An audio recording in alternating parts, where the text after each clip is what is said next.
Asalaamu calaykum waraxmatullaahi wabarakaatu dhammaan waa idin wada salaamay walaalaha ku xiran janalkeena Zack Multimedia. Maanta waxaan rabaa inaan idil wadaago sida loo sameeyo video glitch. Muuqaalkii ka horeeyay waxaan kaga soo hadalnay sida loo sameeyo text glitch iyo effectigaasi sida loo sameeyo. Marka muuqaalkan waxaan rabaa inaan idin wadaago sida loo sameeyo video glitch. Sidoo kalena muuqaalkan waxaan u qaybin doonaa laba qaybood.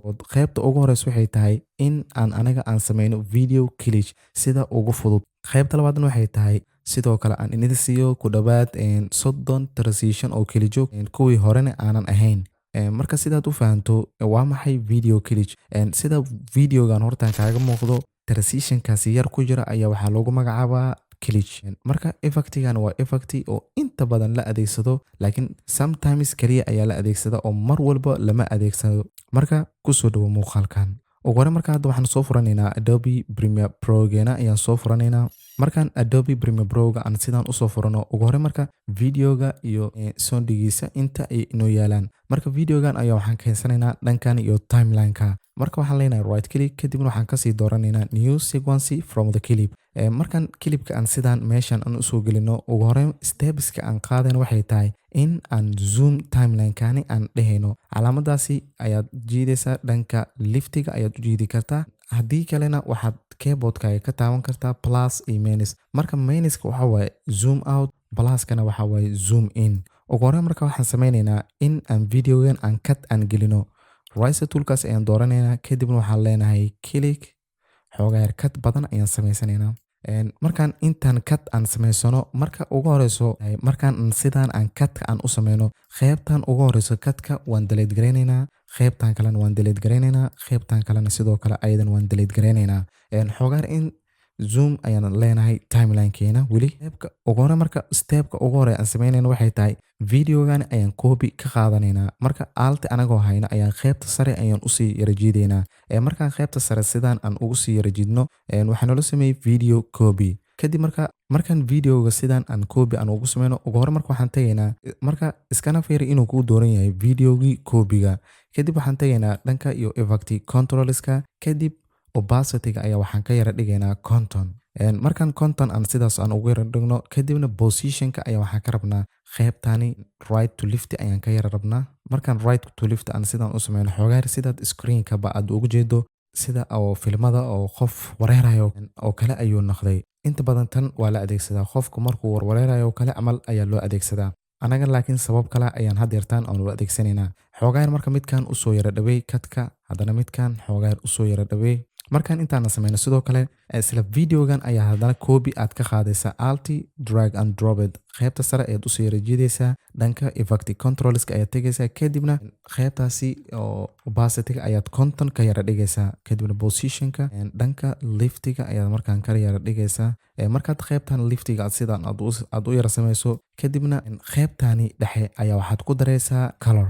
Ugu hore marka waxaad tagaysaa lumetri color. Haddaadan lumetri color aad u jeedin kaliya waxaad tagaysaa windows kadibna waxaad kasii dooranaysaa lumetri color. Marka lumetri colorka waxaan ka yara isticmaalaynaa tin qaybta liftiga qaybta right-ka ayaan u sii yara wadaynaa. Xoogaa yar colorkaas markuu noogu yara daro saturationkan xoogaa yar noogu badi.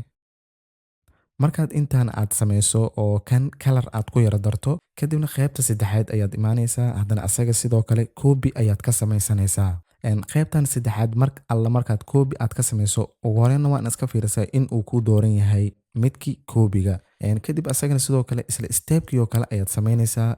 Opacity-ga ayaa waxaad ka yara dhigaysaa conton kadibna midkaan dhanka right-ka ayaad ka yara dhigaysaa. Position-ka waad u yara bedelaysaa. Markaad sidaan aad u yara sameyso oo position-ka sidaan aad u sameyso cut-kaani saddexaad waxaan ku yara daraynaa effect.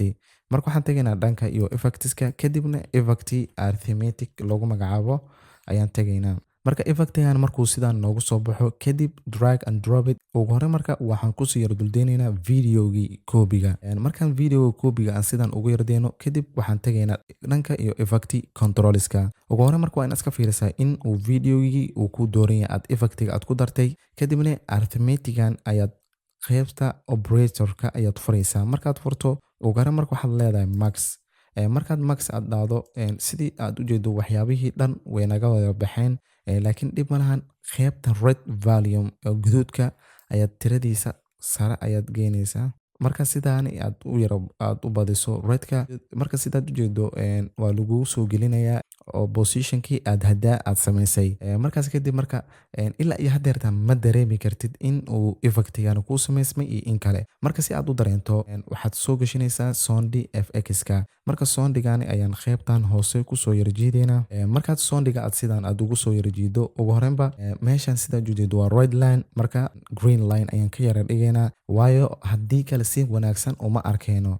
qaybtan playheadka ayaad qaybtan yara geynaysaa, kadib waxaad leedahay keyboardkaaga I, kadibna qaybta dambe ayaad tagaysaa O ayaad leedahay. Marka kadib waxaad leedahay enter. Hadda render ayuu kuugu samaynayaa videoga. Right click selectionka sidaan ugu qaado, kadibna clear in iyo out. Markaasi kadib xoogaa yar aan baldaawano effectigani in uu noo samaysmay iyo in kale. xoogaa yar kan aan ku soo yara dhaweyno, midkaanna aan soo yara dhaweyno isla asagana.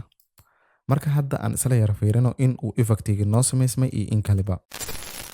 Marka sidaad u jeedo waa mid iska fudud, ma ahan mid oo adiga like professional oo kale looma diyaarin, waa mid iska easy ah. Markaan qaabkaani fudud ayaad u samayn kartaa mar walbo aad adiga Adobe Premiere Pro aad practical badan aad ku samayso, fikiro fara badan ayaa kuugu soo yara dhacayaan. Marka qaybta labaad ayaan u gudbi doonaa. Qaybta labaad waxay tahay sidaan hore ugu soo sheegnay in aan ku dhawaad adiga 30 click transition aan idin siin doono. Ugu hore marka qaybta projective panelka ayaan tagaynaa, kadibna double click ayaan siinaynaa.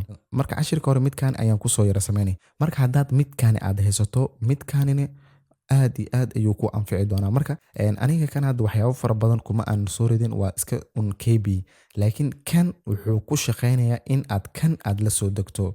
Ha ka walwalin Telegram channelka Zack Multimedia, haddaad booqato waad ka yara arkaysaa. kaliya marka saddexdan transition markaan idin soo yara dhigo, marka transitionskan waxaad ogaanaysaa in filekii hore ay u baahan yihiin. Marka haddaad filekaas aad la soo degtay, dhib malahan, kan waad adeegsan kartaa. Marka intaani mid un ayaan iska tijaabinaynaa oo iska yara macquul ah ayaan iska yara tijaabinaynaa. Destinationkaasi oo kale ayaan ku yara dhufanaynaa. Markaan sidaan u doorano, kadib import iyo labadan meel in effect ay ku saaran tahay iska yara fiiri. Kadib marka waxaan leenahay okay. Marka sidaad u jeedo meeshani waxyaabo fara badan ayuu kuugu soo bandhigayaa. Marka meeshan sidaad u jeedo waxaa kaa maqan sawiradii iyo click wave-kii. Wuxuuna u baahan yahay sidaan hore kuugu soo sheegay folderkii hore. Kadib marka waxaan iska leenahay locate. Markaan locate aan dhahno kaliya folderkii hore ayaan ku yara dhufanaynaa oo Zack Multimedia click transition. Kan waa video, kanna waa click transition. Waa isku midkii, laakiin magacii ayaan ka kala soo bedelay. Kadib marka waxaan leenahay folderkan surgeon. Markaas surgeon aad daado isla markiiba selectiba uu ku sameynayaa. Marka waa in faylkani cashirkii hore aad soo fiirsataa si cashirkani uu kuugu fududaado. Marka waxaad leedahay okay, dhammaan fikta ayuu inoo saarayaa gebi ahaanba. Marka mid ayaad ogaanaysaa, midda aad ogaanayso waxay tahay transitionku wuxuu dhexgalaa labada cut inta u dhaxayso. Marka waxaan leenahay Control K si aan cut aan u sameyno. Sidaad u jeedo marka meeshan cut ayaa noo sameeyay transitionska. Markaas sidaan aad u yara furto, transitiono fara badan ayaad ka arkaysaa. Kuwii horena way ka duwan yihiin. Tusaale ahaan haddaan mid un aan iska tijaabino oo mid un aan soo yara qabsano, transitionskani hal un ayaad drag and drop it ku yara sameynaysaa oo waad soo yara jiidaysaa. Waxaad keenaysaa labada cut meesha u dhaxayso ayaad yara keenaysaa. Markaas sidaan aad u sameyso xoogaa yar, mar walba waxaad sameynaysaa transitionska iyo Sondi FX-kiisa ayaad isku yara aadinaysaa. Marka calaamadan add markerka waxaad ku yara aadinaysaa cut-ka ayaad ku yara aadinaysaa, meesha cut-ka ayaad ku aadinaysaa. Intaasi ayaan jeclaystay inaan idinla wadaago. Fadlan haddii ay tahay marka kuugu horeysa aad na soo booqatay, fadlan subscribe saar, furo calaamada gambaleelka si ay kuugu soo dhaca muuqaal walba aan soo gelino. Haddaad videoga ka faa'iidayna la garay si YouTube-ka videogan uu sii faafiso una sii gaarsiiso walaalahay kale. Ugu dambeyntiina waxaan idin leeyahay sidaas iyo nabadgelyo. Wassalaamu calaykum waraxmatullaahi tacaala wabarakaatuh.